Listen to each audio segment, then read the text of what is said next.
ख़ास तौर पर भूगोल में, तो बोला जाता है कि जो एवरेस्ट चोटी है, माउंट एवरेस्ट, जो कि विश्व की सबसे ऊंची चोटी है, जो कि नेपाल हिमालय में आती है, ठीक है, और तिब्बत में इसी को गोसाई थान के नाम से भी जानते हैं।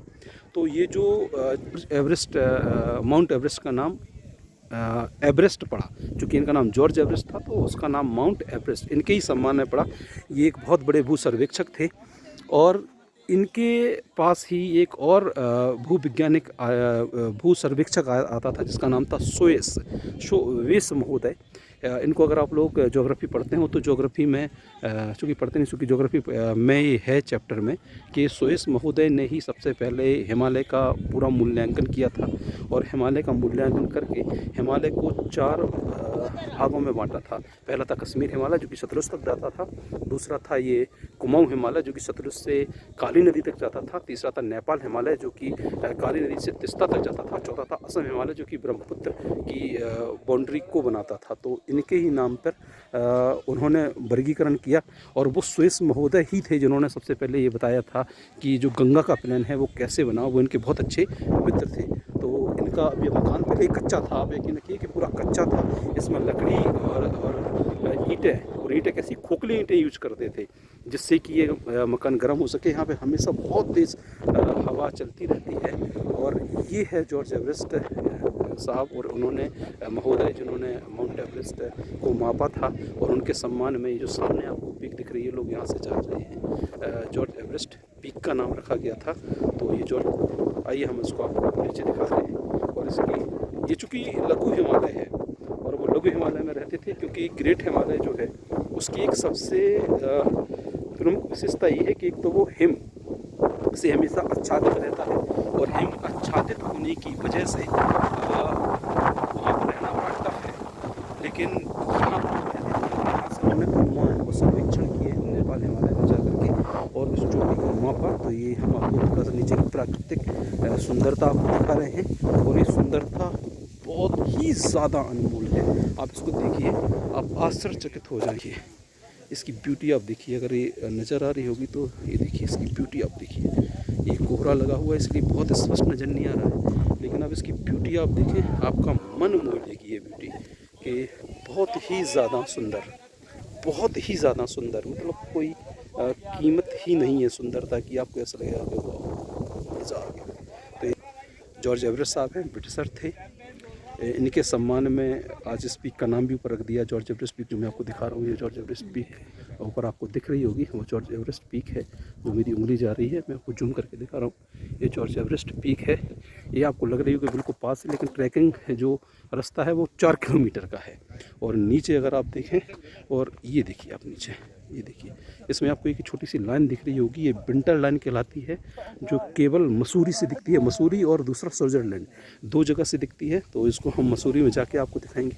और ये देखिए कितनी हरियाली है और इस वजह से यहाँ पे बहुत ही ठंडी हवा आ रही है। आप सोचिए कि मैंने आपका ये टोपा पहन लिया है क्योंकि इसमें आपको ऐसा लगेगा कि भी इसको पहनना बहुत ज़रूरी है, कैप को, क्योंकि अगर इसको आप नहीं पहने तो यहाँ पे आपको सर्दी लग सकती है। आप सोचिए, अभी धूप है लेकिन फिर भी इतनी ठंडी हवाएं आ रही हैं। तो आप लोगों को मैं हमें दिखा रहे हैं जॉर्ज एवरेस्ट। आइए थोड़ा आगे की ओर चलते हैं पंकज। यहाँ पे देखो लघु हिमालय और ये पूरा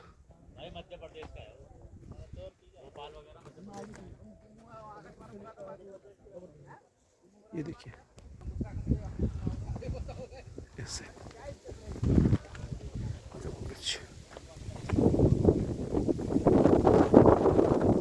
यहाँ से पूरा दिखाते हैं।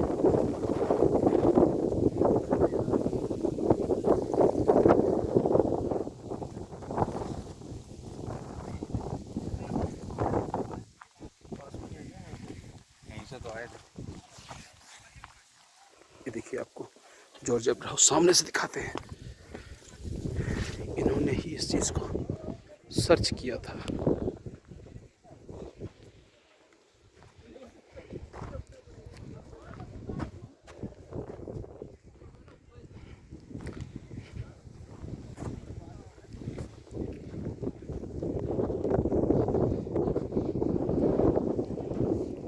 हाउस है, ये उनका बगीचा है।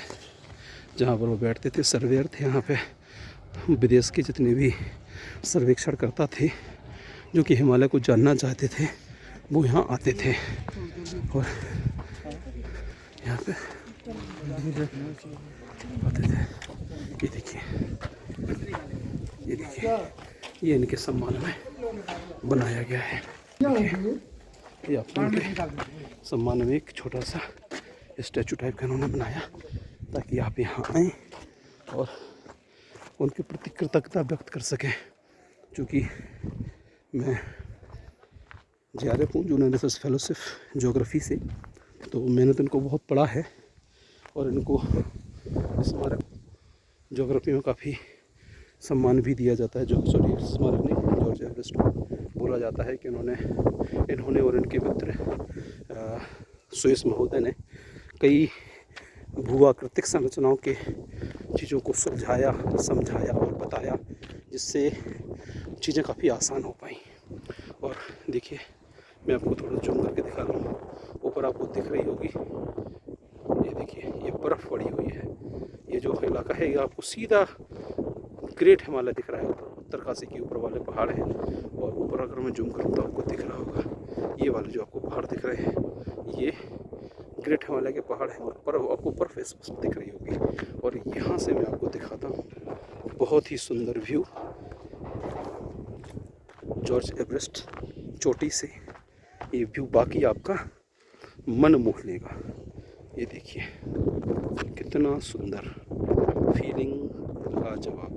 क्योंकि हम हाइट पे हैं तो यहाँ से आपको ये देखिए नीचे बिल्कुल स्पष्ट कोई गेस्ट हाउस टाइप का बनाया हुआ है, आप यहाँ कैंपिंग कर सकते हैं। लेकिन ठंड बहुत ज़्यादा हो जाती है रात को, आप बर्फ़ भी इस क्षेत्र में आ जाती है, तो बर्फ़ की बर्फ़ को आप देखें तो आपको लगेगा कि अच्छा लग रहा है। तो ये देखिए आप लोग,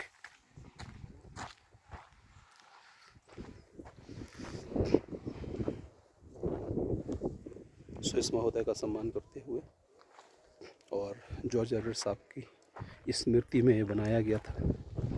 तो ये है आपकी जॉर्ज एवरेस्ट पीक और इनका स्मारक मैं दिखा दे रहा हूँ। देखो ये दिख रहा है, इसको उत्तराखंड सरकार थोड़ा सा रिनोवेट कर रही है ताकि ये फिर से अच्छी स्थिति में आ जाए। क्योंकि ये जो बने हुए थे वो लकड़ी के थे और उनको ये टाल्क से चिपकाया गया था। और इसके बाद इसमें जो ईंटें हैं वो खोखली थी ताकि ये चूँकि टेम्परेचर को मैनेज कर सकें, हवा बहुत ज़्यादा चलती है इस वजह से। तो ये उनके सम्मान में है। और ये देखिए हम 5 मिनट का आपको एक और व्यू दिखा रहे हैं। ये देखिए आप उसको, चूँकि 5 मिनट सॉरी कुछ सेकेंड का मैं इस ब्लॉग को, ये देखिए बने रहिए, देखते रहिए।